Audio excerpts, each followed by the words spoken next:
Welcome from me, Nick Gowing, to the BBC World Debate from Burma.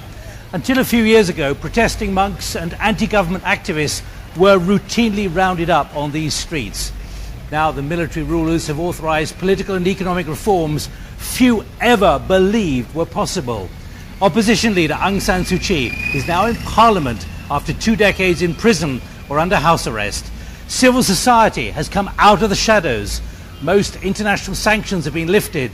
Investors are flocking here. But what new Burma is emerging? Will a genuine pluralist democracy develop in time for the presidential election 2 years from now, with a vibrant economy to rival Asian neighbours? Can violent ethnic conflicts be resolved to create a stable, united and peaceful nation? That is the world debate. Burma, what future?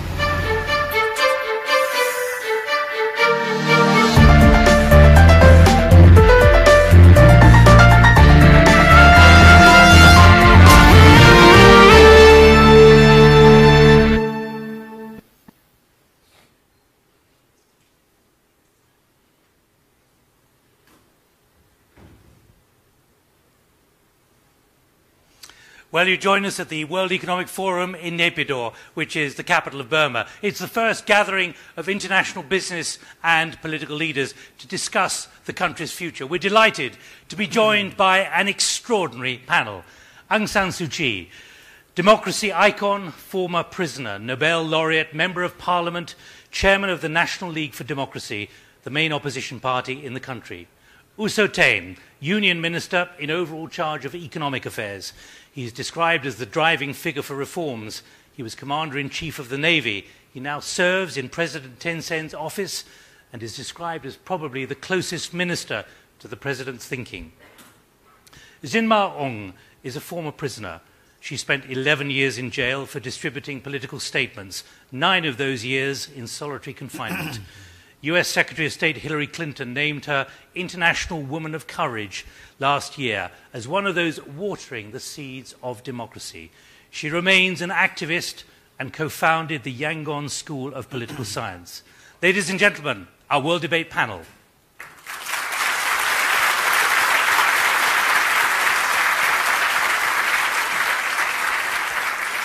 Well, we've also invited our global audience to raise questions via Facebook and Twitter, and I want to hear from many of our audience here in Naypyidaw. First, though, let me turn to Minister Sotain, because, first of all, thank you for joining us here today. It's the first time the BBC can hold a television debate in your country. This would have been unthinkable 2 years ago when an authoritarian military regime decided to change itself from within. Is this irreversible? So, you know that last 2 years ago, there's changes, historic changes, is almost unimaginable. So, Myanmar, now we rebuild Myanmar as a new Myanmar that is democratic or inclusive, dynamic, developed nation. Then we try to stand back our position. Those days we are the failed state. Now we move the active, responsible memberships of the international community. Another thing is what my respectable elder sister said last 20 years back, freedom from fear. Now we are freedom of expression, freedom of association. And another thing is freedom of media. So that is irreversible. We are going to talk about many of those issues in this debate, but let me be clear, is it irreversible? What you said is okay. In other words, your view is it is irreversible. Aung San Suu Kyi, is it irreversible in your view? I would like you to ask a different sort of question, whether or not this process is irreversible, but whether certain mindsets are reversible. Whether or not this process is irreversible will depend on the reversibility of certain mindsets on both sides of the divide, because what we need most of all is national reconciliation and commitment on the part of the great majority of our people to go forward with this process. So it really depends on our commitment and determination. So it depends on the reversibility of mindsets, which is not an easy thing to do, but I believe that we can do it if we are committed enough. I will not say, you cannot ever say that anything is irreversible. You mustn't forget that in 1962, when Burma fell under military rule, we were doing well as a democracy, and we had no social or economic problems, but still we fell under military rule. So what do you call irreversible? What are the ingredients for making a process irreversible? And for me, the main ingredient is the commitment of the people and their belief and confidence in this process. We're going to talk about many of those issues in this debate. Zin Maung, is it irreversible? Do you and your students feel politically liberated and with no fear, or could you find yourself back under arrest one day? Is that something you still fear? I don't feel like that currently, but regarding to your questions, if is it reversible or not, I would like to refer a cartoon from the Facebook. Yeah, if someone asks the guys if is it reversible or not, the guy said that, hey guys, we never reversible, and he turned around the circle. So that is, I would like to refer. I would like to. That is my also concern. Is it reversible? But if it's turning around the cycle, or we are going forward, that is my concern. There are many who need to join in this conversation. And let me go to some of the voices here as well from inside the country. Aung Zaw, you went into exile in 1988. You returned only last year. Could we have the microphone, please? I'll say that again. Thank you. Aung Zaw, you went into exile in 1988 and returned only last year. You're founder and editor of the Irrawaddy magazine. What's your view? Well, I think my job here is to stimulate the debate. So I think some skeptical perspective in this process. I would like to say that this current reform is a process, and but whether this will benefit ordinary people is remain to be seen. And some people I spoke to here, they told me that this reform process is stalled. And they're afraid that it will be sabotaged or undermined by some dark elements in the country who have vested interest in this country. And since I came back, people are very excited, people are happy. But I also met a lot of people who were activists, former political prisoners, businessmen, and politicians, and ethnic minorities who have a strong reservation on this process. They don't trust the government. They ask the sincerity of the regime, the government authorities who are implementing this reform. So I think there are a lot of good speeches about transparency, accountability, clean governance, and good government, and a rule of law. But I think the problem is the action and implementation are lacking and disappointing. And more importantly, let me stress that the power and the wealth are still managed by the same people who have brutally governed the country for the last decades. Well, let me put that immediately to Minister Soten. Danger of sabotage, of dark elements, problems of trust. Do you accept that? That's kind of issue is you have to expect this kind of challenges.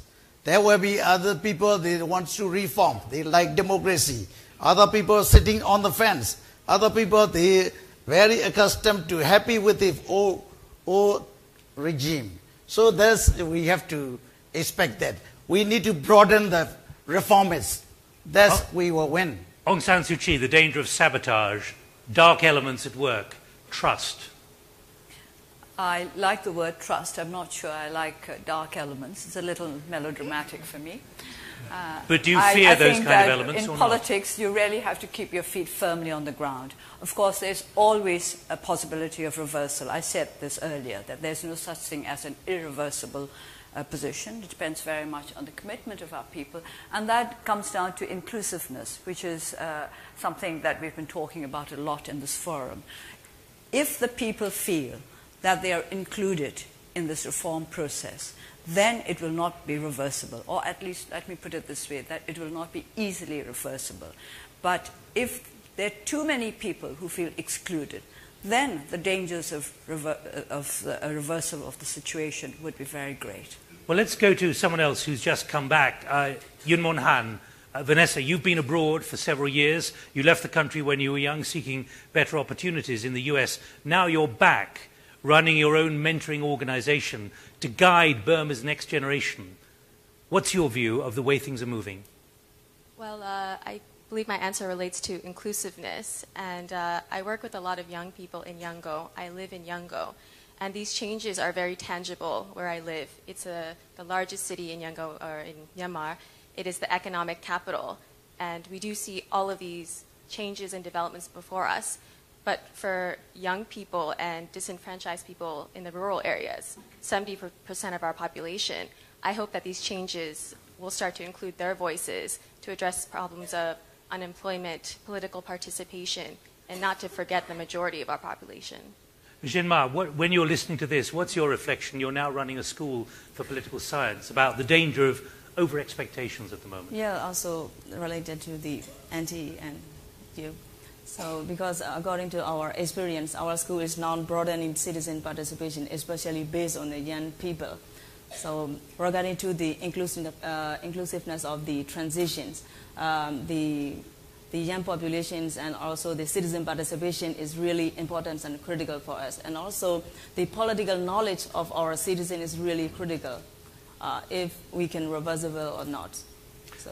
Well, a critical way of getting ideas out there is the press, the media. Yeah. Let me go to Ukoko, who's chairman of Yangon Media Group, publishing 2 weekly papers, the Flower News and the Yangon Times. Is reform yet reaching far and wide across the country, do you believe, or not? Yes. Many people still arguing that Myanmar reform process still not reaching to the bottom. I don't know what is the cause of that. Because of that, they refer to the daily life of the peoples. Why does happen? Corruptions, mindsets, capacity issues, or rule of law? I would like to know. Thank you very much. And let me just go back to Anjora, if I can. Could you move the microphone in there?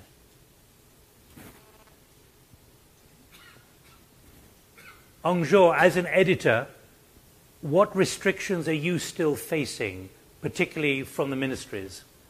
Well, I think since we're sitting here with the BBC World Debate, I think I would say that the press here is much freer.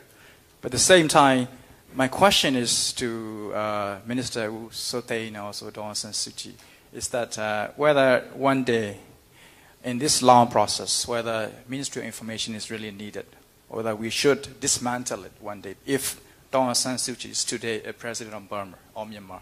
And what would she do? How she wants to restructure the ministries? Do we still need it?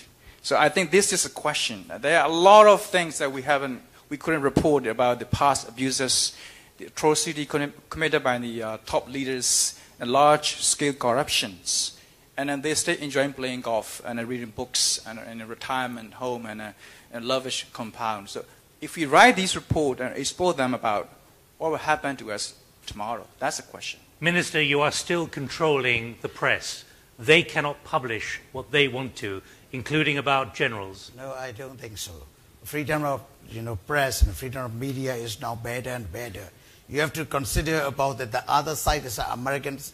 You have to compare with the American way. Then you have to compare with the nearby countries like Singapore and Thailand and Vietnam. So maybe the balance.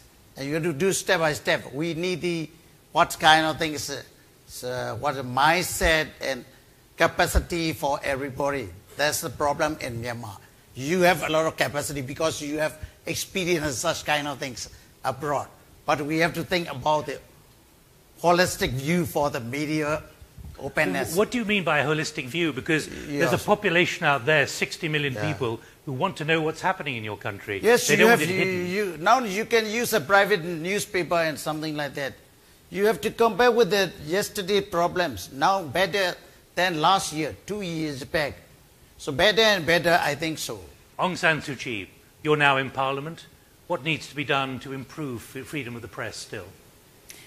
Of course, laws are important with regard to the protection of all freedoms, not just freedom of the press.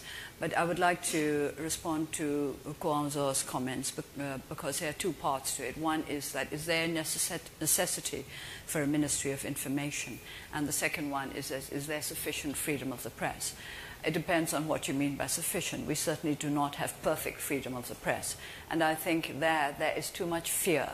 There's too much fear of openness, and I don't think we should fear openness. We should be able to face openness. That is a sign of maturity in a democratic society.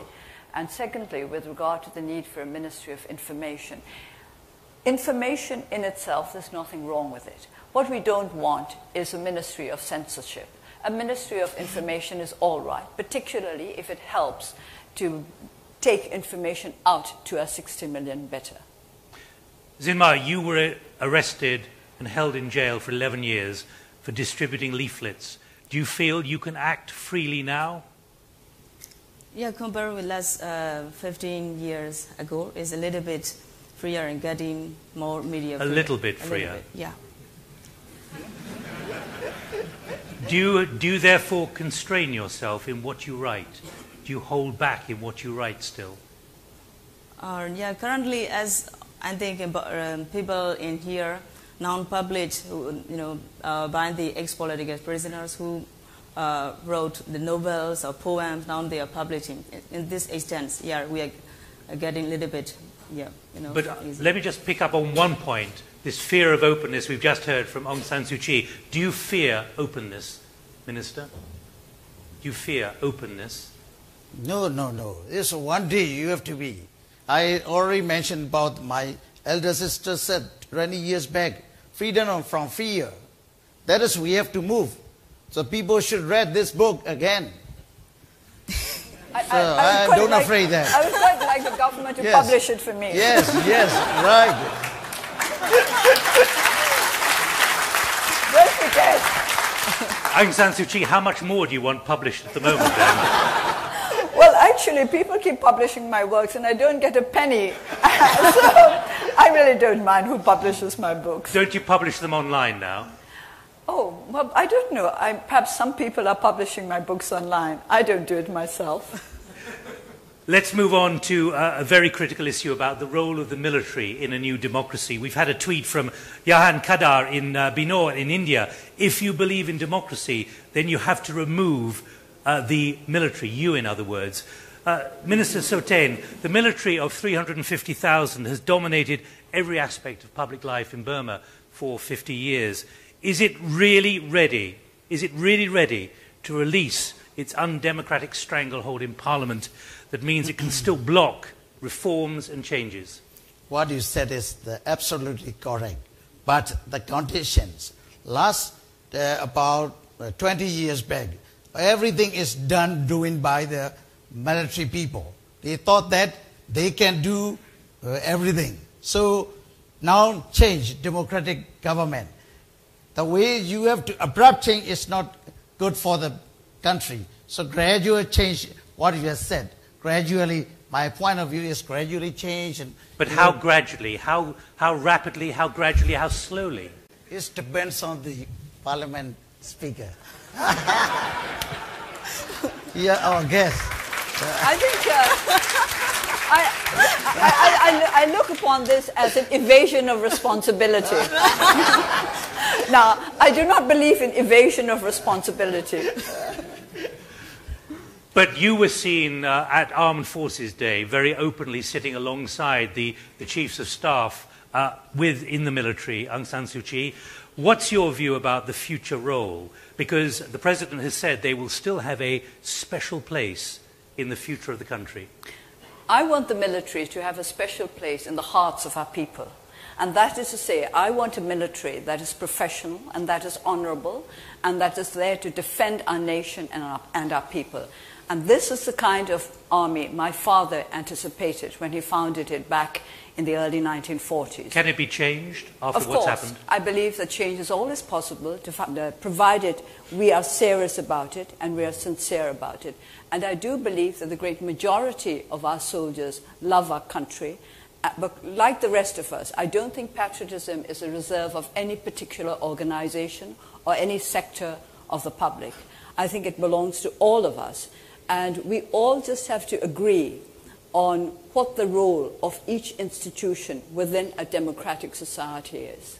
What do you say to those close to you who are worried about that position, like Win Tin, the co-founder of the National League for Democracy, who says that you think you can persuade all the military leaders to become your friends and come to your side? I don't think I can persuade all the military leaders. I think I can't even persuade all the democracy leaders to come to my side.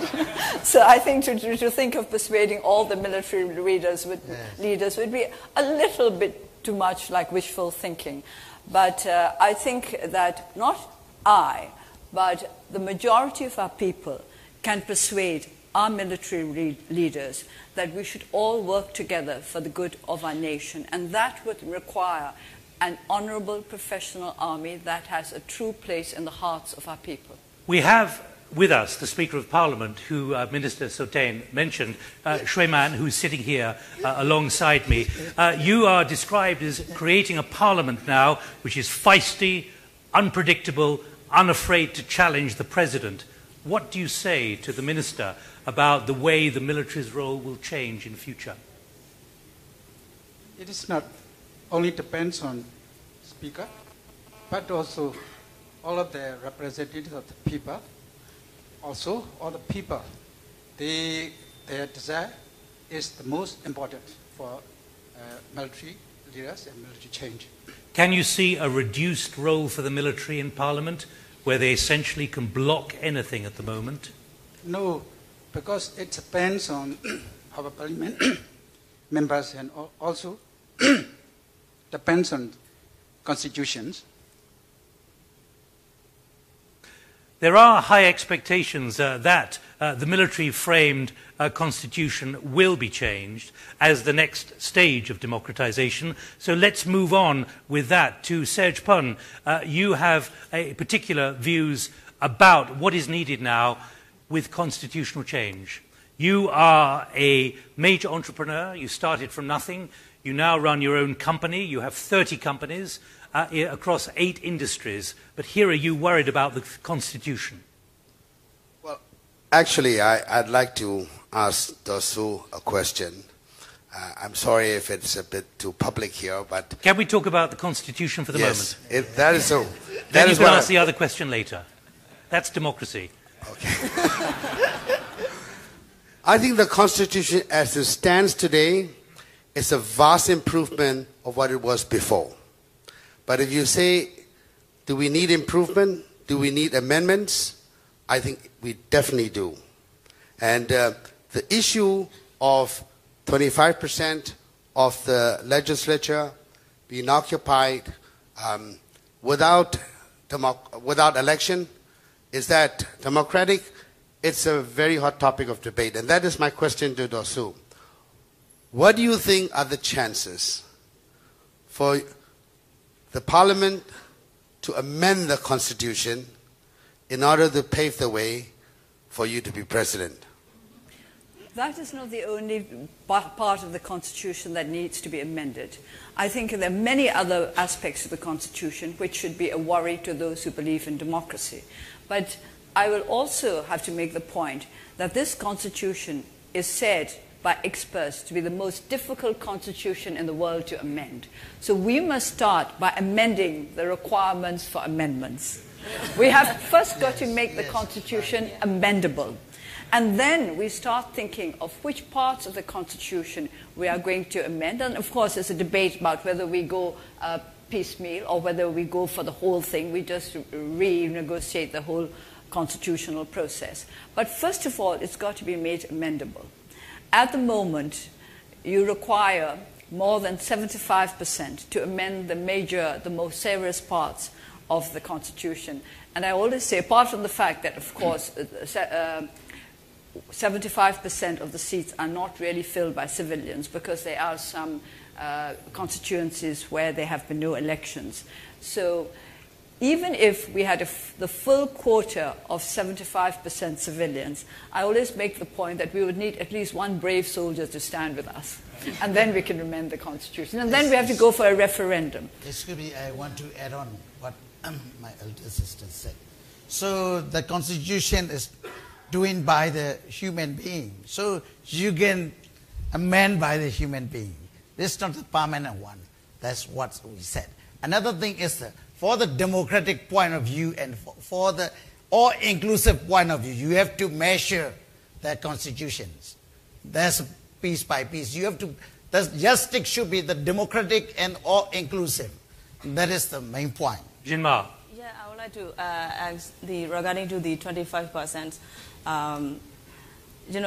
According to the amend the constitution, actually in democracy, majority rules and minority rights. In this regards, 25% is more important than 75%. What does that mean? Is 25% is getting veto to amend the constitution. That is, I think, the trap for us to amend, how to amend the constitutions, or people power or something, some other social. We still need some other social movement or something like that. And that's not the end of the story. There has to be a referendum afterwards. Yeah. You are having a very active debate, both within your party and other parties, about the future of the Constitution and the changes needed. But Sejpan has a very important question, which is backed by a lot of social media, Aung San Suu Kyi. Let me read Vikram Jain from India. Burma's future will be bright in the hands of democratic leader Aung San Suu Kyi. Roger Haddad, a member of the Swedish Parliament, will she run for president in 2015? Everyone's asking the question. You give us your answer. Well, I want to run for president, and I'm quite frank about it, although I was told by a BBC interviewer that she'd never come across a politician who'd ever admitted to wanting to run for the presidency. But you've just said you do. Yes, I do. Because let's be open about it. There are those who say that I shouldn't say I would like to be president, but then if I pretended that I didn't want to be president, I wouldn't be honest, and I would rather be honest with my people than otherwise. But in order for me to run for the presidency, you don't really run for the presidency because it's not the presidents are not directly elected. But for me to be eligible for the post of the presidency, the Constitution will have to be amended. And you're clearly reasonably optimistic that those changes to the Constitution are now likely to happen?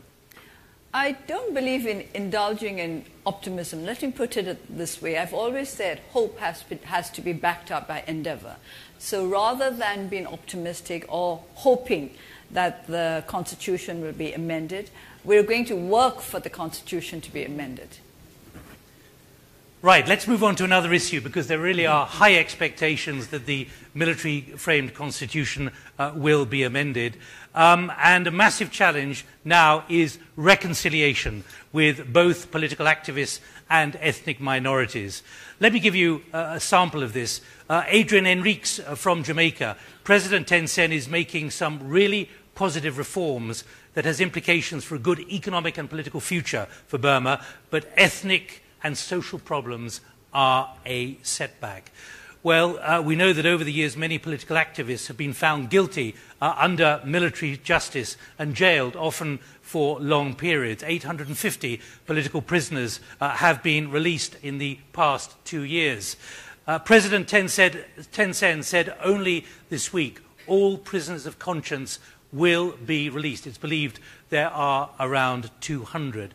Let's get a sense of the feelings here. We are joined by a monk, U Isaria. Welcome. You're a monk from Rangoon. You're a leader of the Saffron Revolution in 2007. You were sentenced to 22 years for inciting riots and tarnishing the image of the state, and you served 4.5 years in prison. What's your view about this critical issue? I believe that in the reconciliation process, with debates and minorities, trust building is vital. I strongly believe that if we could implement the saying, no one above the law, the mutual respect and trust will be irrefutable, so that the state must ensure the independence and impartiality of the justice system. May I know whether this will be implemented? You're saying no one is above the law, and you want independence and impartiality of the justice system, a concern then from a very significant part of the community. Usotain, fears about the level of justice in this country still. So that's a good point, but the relevant point is I'd like to mention about what you have said. That is the political prisoner releasing committee I'm doing such kind of committee chairman and report check all the real genuine political prisoners. We are looking for that.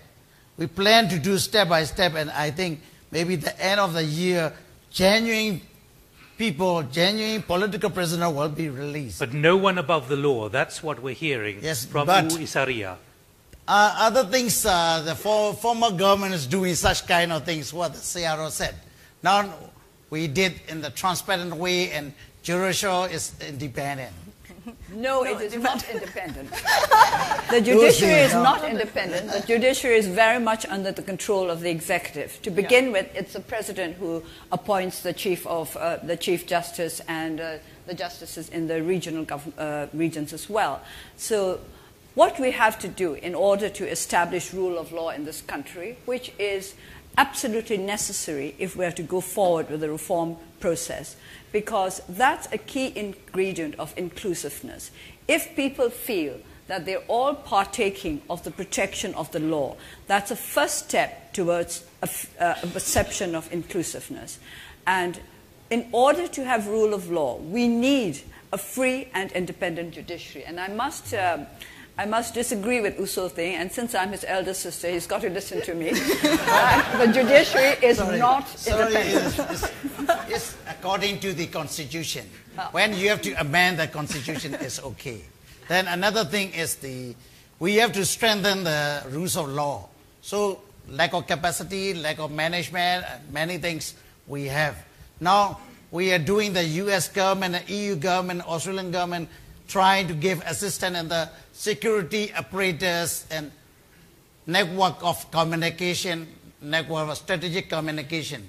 Then crisis management issue we are now start doing for what's my sister said about the rules of law. That is very important. But we need to strengthen the less capacity people. We're joined by Salil Shetty, who's Secretary General of Amnesty International. What assessment are you making from outside of the state of law and human rights here?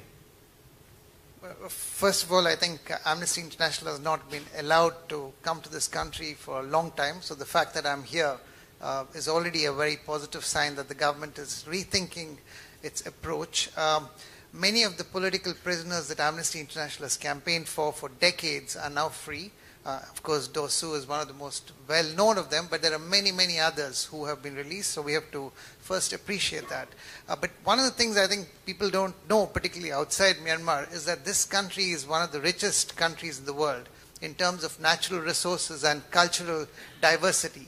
40% of the population are ethnic minorities, 10% or so religious minorities. And here there's very big challenges. Here we have a lot of conflict, a lot of human rights violations against ethnic minorities and religious minorities, which Amnesty has documented over decades. So I would really like to know as to, if we're talking about rule of law, we're talking about accountability for ongoing violations and past violations, how do we make sure that there is an end to impunity in this country? How do we actually make sure that the rule of law we're talking about is seen in practice? If the Rohingya Muslims being attacked was the most visible recent issue, but this is not restricted only to that group. Many ethnic minorities are facing challenges as we speak.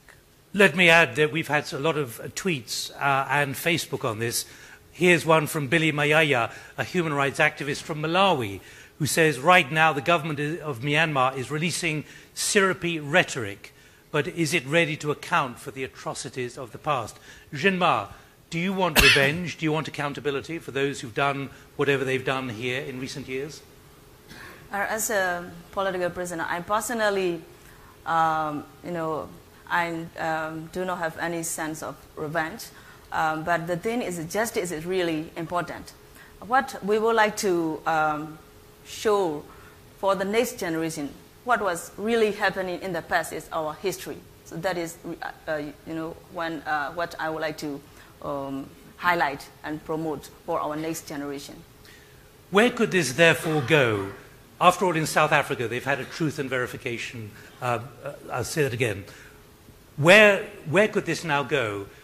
In South Africa, they've had the Truth and Reconciliation Commission. Is that something, Aung San Suu Kyi, you believe should be happening here? I don't think of it in terms of a commission, but I think that there are very strong links between truth and reconciliation. I do not think that accountability is the reverse side of revenge. No, it does not mean that because you want people to be accountable, you want to take revenge on them. But I think there has to be an acknowledgement of our past. Unless we are able to face our past freely, we will not be able to proceed freely towards the future. But I, for one, am entirely against the whole concept of revenge. But accountability is related to courage. And I like courage. I admire courage in individuals as well as in organizations and in nations.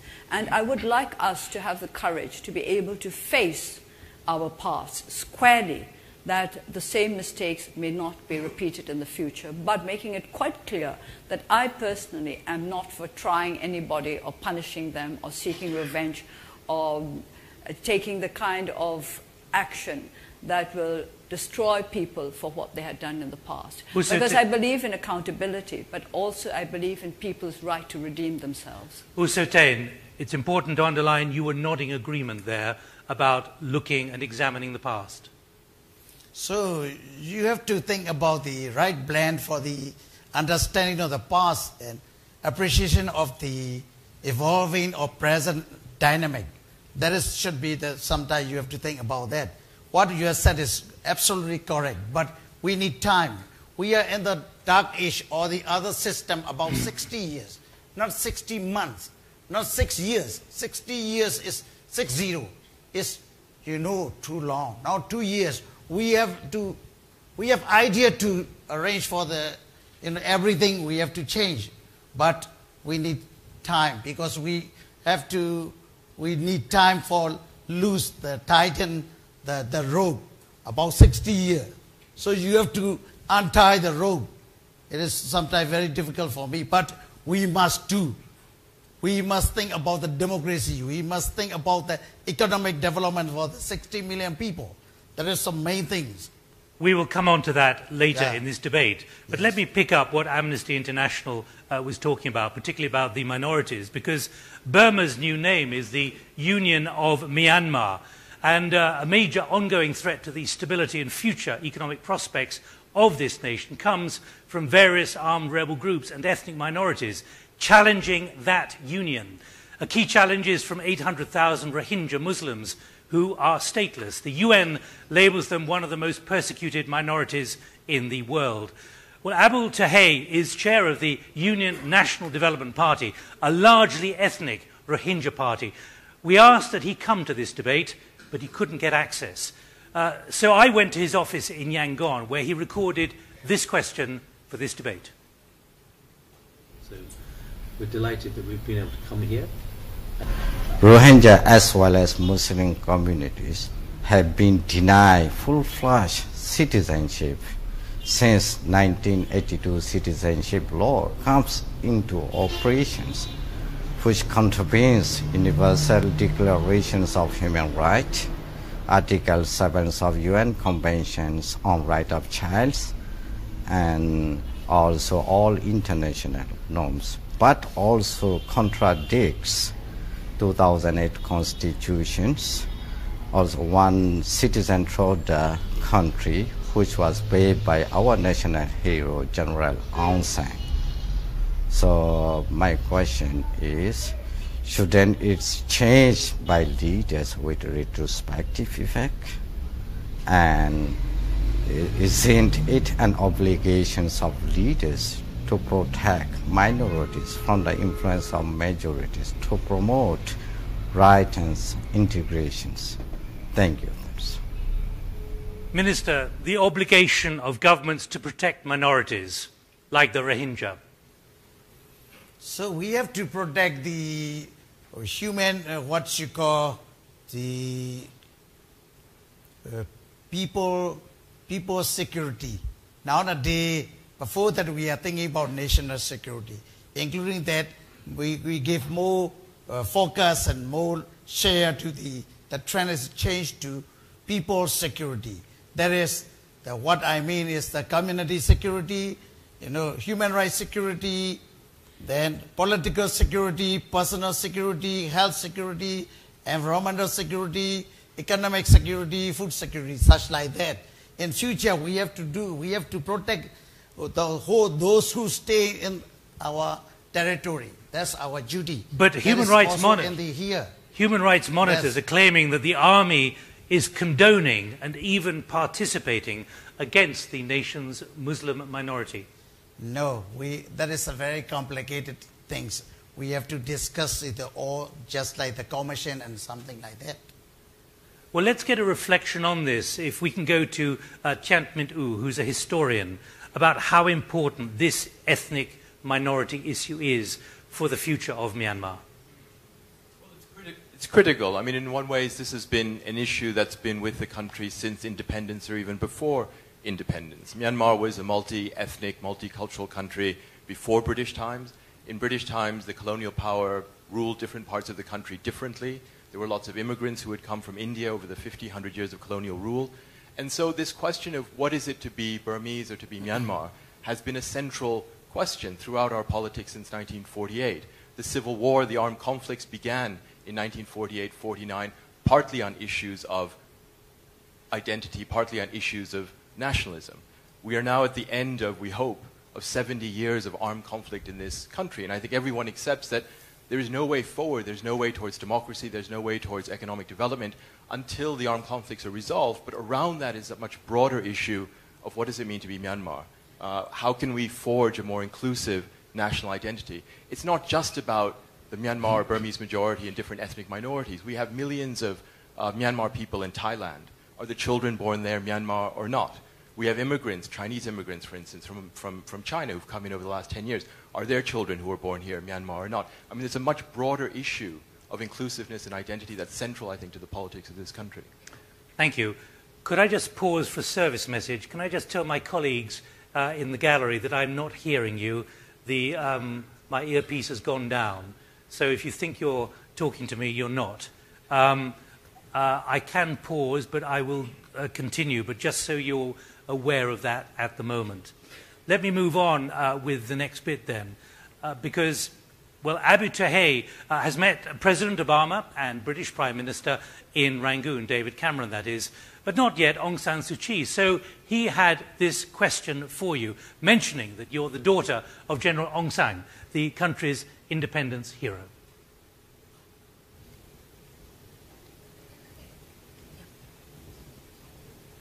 Key points to highlight. The first one is Rohingya issues were resolved by our national hero, General Aung San.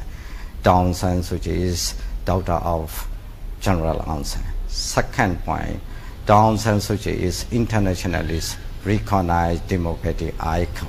And Aung San Suu Kyi also Nobel Peace Laureate. That is why Aung San Suu Kyi has obligation to come up with concrete common grounds to resolve the Rohingya issues for the sake of nations and people of this country. Aung San Suu Kyi, real expectation on you particularly to resolve this issue of citizenship for a minority like the Rohingyas? Well, at the moment, nobody seems to be very satisfied with me because I'm not taking sides. But let's look at it this way. I believe in rule of law. I think that the first necessity is rule of law.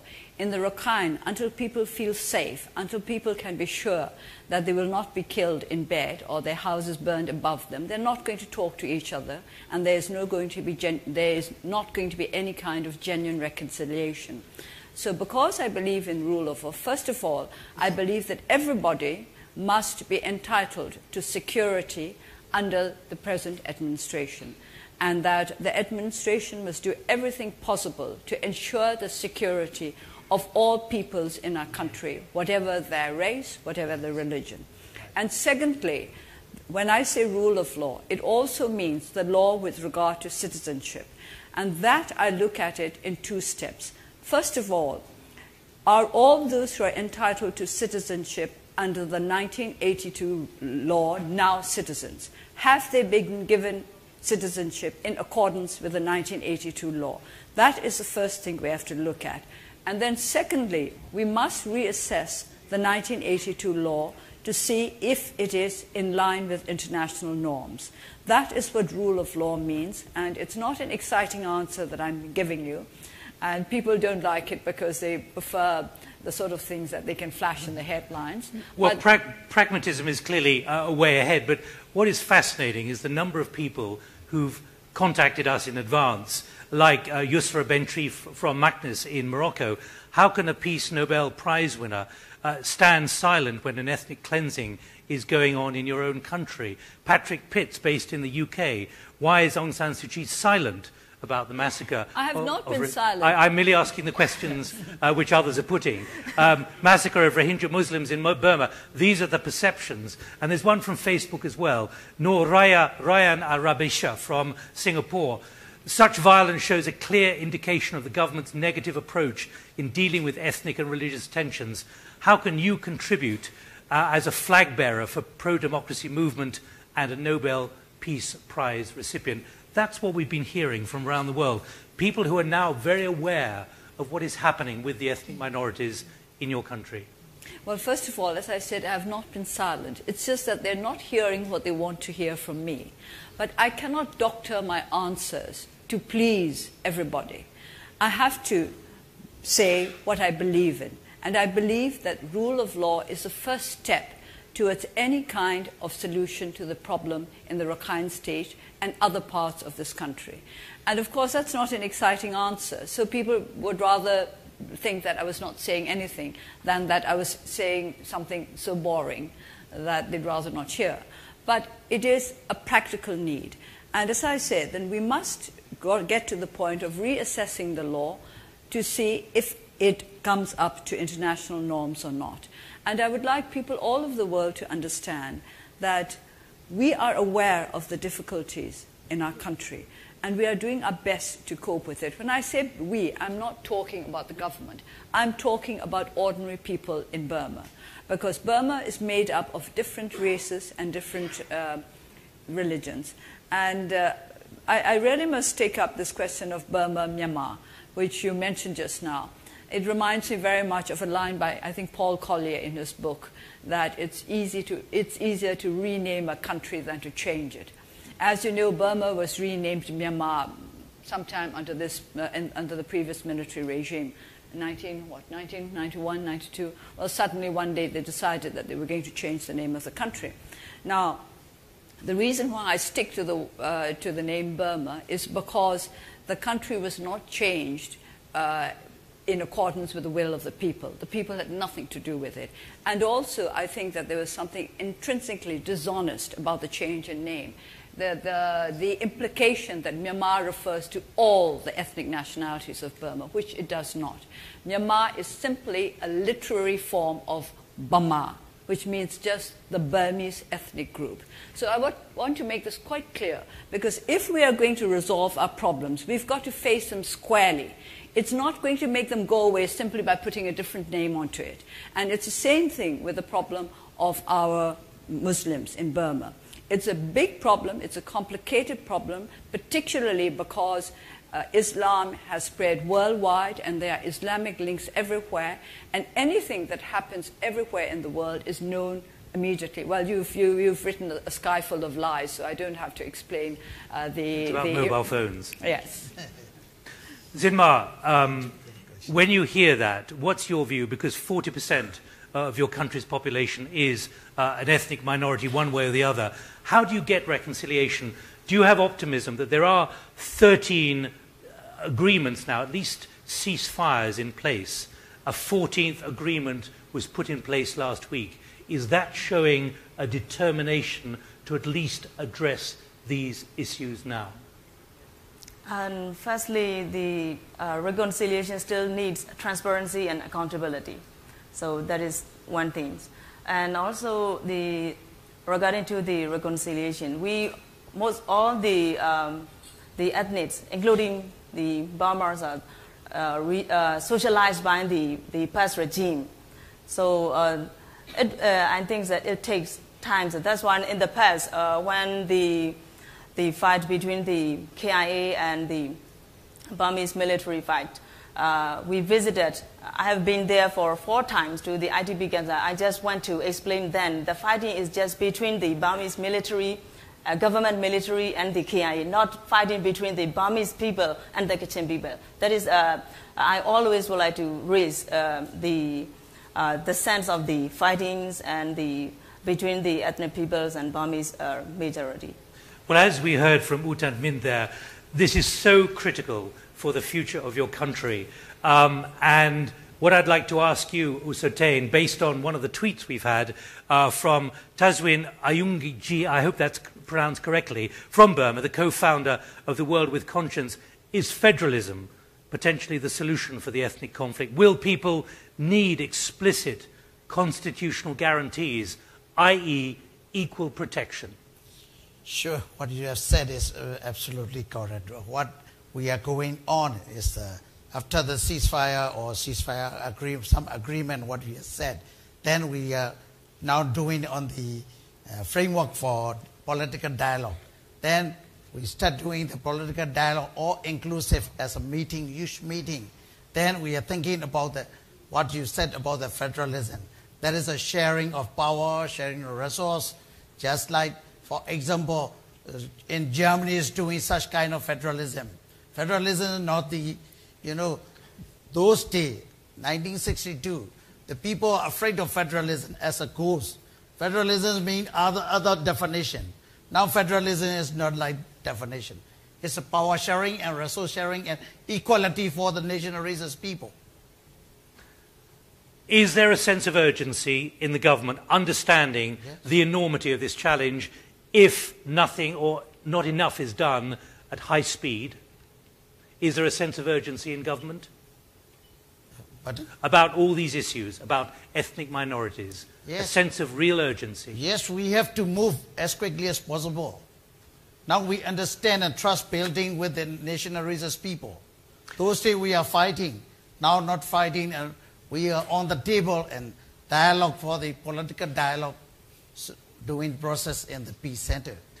One of the critical reasons for addressing the ethnic minorities and the activists, of course, is the economy, because people want to invest here, but they want to know it's a stable country. And Myanmar has the lowest output per person in Southeast Asia. President Thein Sein said publicly, there are still too many people whose life is a battle against poverty. It's a hand-to-mouth existence. But one new analysis says Myanmar has major advantages which could generate in 15 years economic wealth 4 times what it is today. But the potential could, as they put it, evaporate all too rapidly. It is a race to satisfy new expectations. So let's sample both the expectations and also the concerns. I'm joined by Peter Coleman, who is Chief Executive of the Australian energy giant Woodside. Peter, what's your view of the potential, but your concerns? Well, the potential in the resource sector is very well known. Myanmar, for many decades now, has been a resource producer of note. Our particular perspective and focus is on the oil and gas industry. It's a very well-known industry here, a very well-regulated industry. However, the potential actually doesn't lie in what is currently being developed. The potential now lies in the deep waters offshore Myanmar. And then how do we unlock that deep potential? Because now the risk profile has gone up significantly. How concerned are you about that risk profile based on the kind of issues we've just been discussing? Well, we're very pleased to hear the debate going on around the environment for success. And the political and social issues need to be dealt with, and they are being dealt with. We're very positive in what we're seeing occur in Myanmar and the open and frank debate that we're seeing today, and even the fact that we can have this panel discussion today, I think, is a testament to that. Having said that, it's all in the application of the rule of law. As Daw Suu mentioned, it's rule of law. At the end of the day, the investments we're making are very, very long dated, and we have to have surety that rule of law will be there. Peter, can we just pause one moment? Can you pass the microphone along to Stephen Groff? And I'll introduce you, Stephen. let's go to Stephen Groff, who's Vice President of the Asia Development Bank, where you're analysing week by week both the issues in Myanmar and also the potential. Well, thank you, Nick. We believe that the potential in the country is really great. I mean, it was mentioned previously the resources endowments that exist within the country, has a relatively young workforce. Of course, this is strategically, geographically located between two of the biggest economies in the region of China and India. So there's great potential in the country, there's no doubt. But I think the question is and we're constantly reinforced by the government their commitment to reform and their commitment to this process of reform.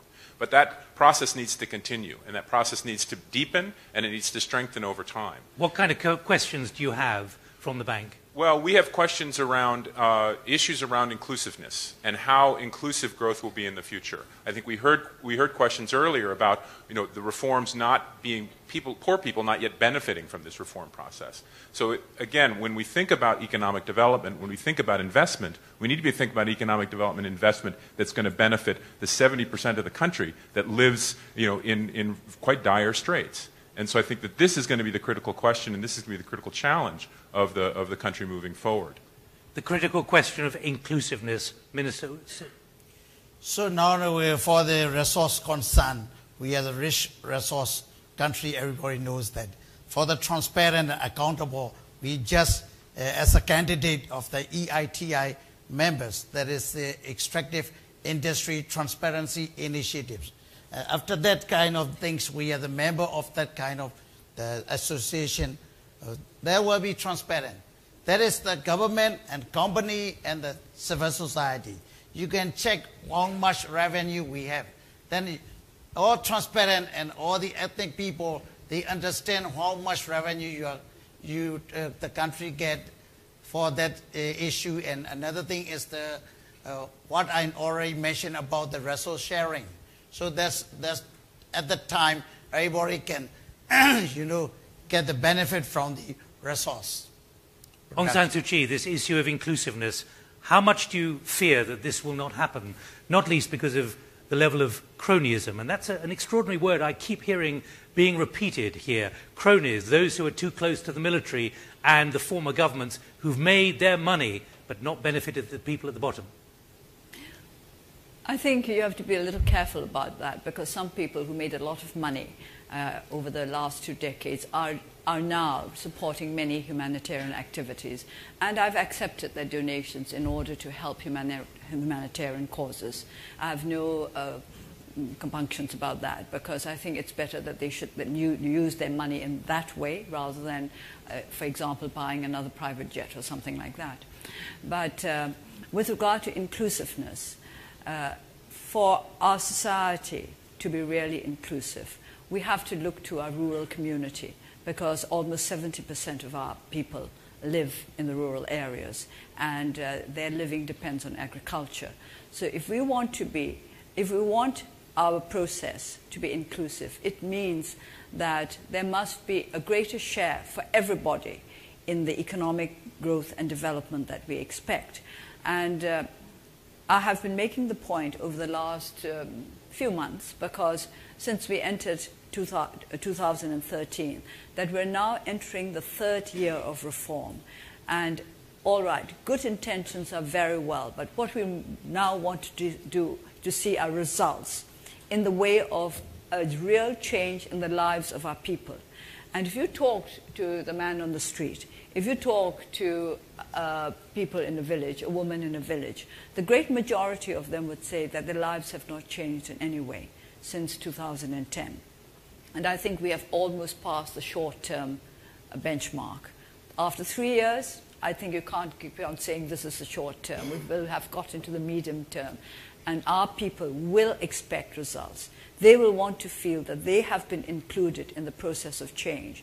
And that has nothing to do with the number of cars that you now see in Rangoon or the number of news magazines that you can buy, because the great majority of our people have no access to those. Zinma, this critical issue, whether we call it cronyism, corruption, or it's clear, the problem, and it's highlighted here by one Facebook entry. What measures are you taking to remove the absolute corruption, according to Mark Hallam, that exists in Myanmar. What's your view about whether this can be tackled and lead to a restoration of confidence in time for the people here? Well, in my point of view, is that there is a lot of things, to be done to get the confidence for all of our people and for foreign investor. I think there's basically three things need to be done. One thing is that, to amend the constitution, and the second thing is develop to develop the mechanism for the rule of law, and the third one is the infrastructure, and the last one is that I would like to focus on the young people. According to the Asia Development Bank report, there's 18% of the young people, the age between 13 and 18, who are the 40% of workforce. So here in Burma, there is no more opportunity and to get the decent employment, to get a proper training, to get proper jobs for the young people. I think the current government has lack of mechanism to create jobs for the young people. So, Tantmid U, as the historian, when you look at the legacy that's now left by the military control of this country and what those particularly in the country expect, what's your analysis? I think no one sort of would object to the idea that there is no or very weak institutional capacity in this country. I mean, there are questions of political will, there are questions of institutional capacity, there's the questions of mentalities that have been created over 60 years of military rule, 60 years of isolation from the outside world. I mean, we have to appreciate that what is going on here is something quite unique. I mean, I think we all hope that we're at the beginning of a lasting political transition towards more democratic government. We hope that we're moving from the old type of state-centered economy to one that is more based on freer markets. And we all hope that we can put the armed conflicts behind us. But this is all happening at a time when the country is also being de-isolated for the first time in decades. I think any country would have difficulty in making this kind of transformation. But if you put into the equation as well these legacies of military rule, the legacies of the way in which the education system has been systematically underfunded, dismantled over decades, I mean, this is a very unique challenge. So I think it's all a question of, I'm confident that the majority of people want these kinds of changes. And I think our political leadership across the board have shown great leadership and responsibility in this direction. But the challenges are enormous. And I think for us to be successful, the political will still needs to be there, but this development of institutional capacity is going to be critical as well. Well, let's pick up this real challenge with Tora Ko, who is Managing Director of Capital Limited, particularly the issue of where skills are going to come from in future. Thank you, Nick. A couple of key themes that have come out in this World Economic Forum has really been inclusive, which the panel has talked about, but also sustainable economic growth. And one key resource that our country has in abundance is the people, the 60 million people, and in particular the growing, it's still small, but the growing middle class population. Because we all need to focus on that, including us in business as well, because it's not just an altruistic solution, it's an economic solution. This country is going to grow with a growing, wealthy, and educated middle class. An educated middle class, I think, is going to keep an eye and keep the politics moving and be engaged in that. An educated middle class will absorb the jobs that we desperately need. At the moment, at the higher end, we are having to import jobs for operational managers. We want to change that and bring the middle class up in order to be able to do that. It's, of course, spending power. They will consume. It's a natural consumer market there.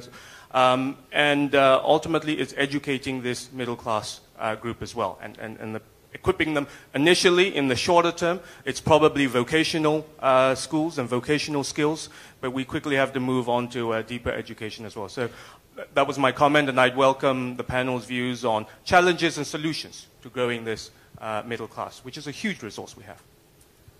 U Soten, the Minister, a big challenge. Do you fear that the expectations will be outrun by the realities of trying to handle this problem of education and skills? So the problem, the great challenges, one of the great challenges is for the democratic government, new democratic government, people expecting too high. Government capacity and is the gap between that kind of things. We have to try to reduce as much as we can. That's the one thing. Another thing is that we create job for the people. So a lot of vocational training institutes start establishing now. So a lot of vocational training institute. Also, the private sector can do the vocational training. We can produce more for the skilled workers to create job and to give. Jinma, you've set up a school of political science. You are seeing where the inadequacies are with skills, and particularly education, and the potential. What's your analysis of the ability to build on this real hard problem faced by a lot in business? Yeah, one thing is that our education system itself need to be reformed, and most of our educated young people do not able to get this education cannot help to get decent job just after getting the degree. So that is the one the challenge, the biggest challenges I think so for the vocational training. So young people need to use money to get such kinds of the training, the vocational training. It takes time and it takes money. So most of our young people who live in rural cannot able to attend such kinds of the qualifying trainees or like that. That is who can fill up such kinds of the gaps. Aung San Suu Kyi, the final word in this debate to you from the panel, because you have pushed so long and hard on the issue of skills and education. Can the need be matched in this country or not? Yes, because we will have to do it. We don't have a choice. If we do not match the need, then we will not be able to stay the course. So it's not a matter of whether it can be matched or not. It will have to be matched. Can it be done? Yes. Provided, of course, you amend the Constitution.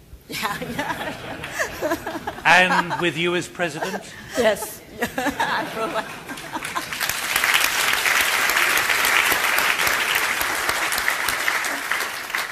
As I bring this debate to a close, can I just turn to Yuen Mon Han? You've come back to this country. You are trying to help people who are looking for a future.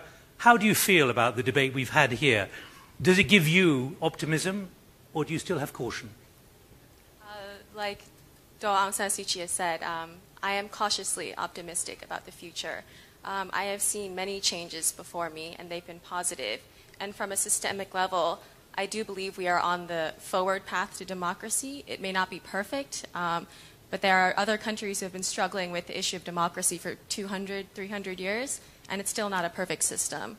So we do need to be patient with the process. And something that I would like to encourage the change makers in this room is to actually give a greater communication channel to the people, because they also need to be guided and encouraged to speak out on issues that are important to them. And right now, this is the freest we've been in 60 years. And some of the agenda items we have, from the bottom up, it's cheap SIM cards, it's Korean soap operas, it's, ethnic violence. And I really think we need to start working with the government hand in hand to create a better future for our next generation, young people like myself. Well, let's just sample here among the 400 of you sitting in this room in Naypyidaw. How many of you are still a bit pessimistic about the future for Burma? Could you raise your hand, please? I can count about 5 hands raised. Who is optimistic for the future of Myanmar? You can hear the hands go up. Overwhelmingly optimistic. So thank you very much indeed to all of you.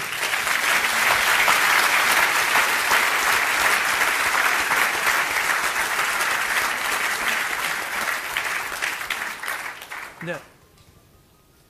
That's not the end. I've still got to finish the debate.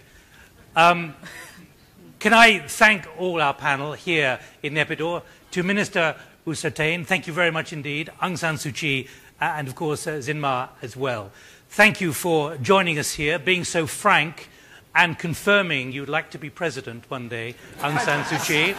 You've heard it first here. From all of us here, this is for our audience at the BBC on television, on radio and online. Thank you very much indeed for joining us. From me, Nick Gowing, here in Naypyidaw, bye-bye.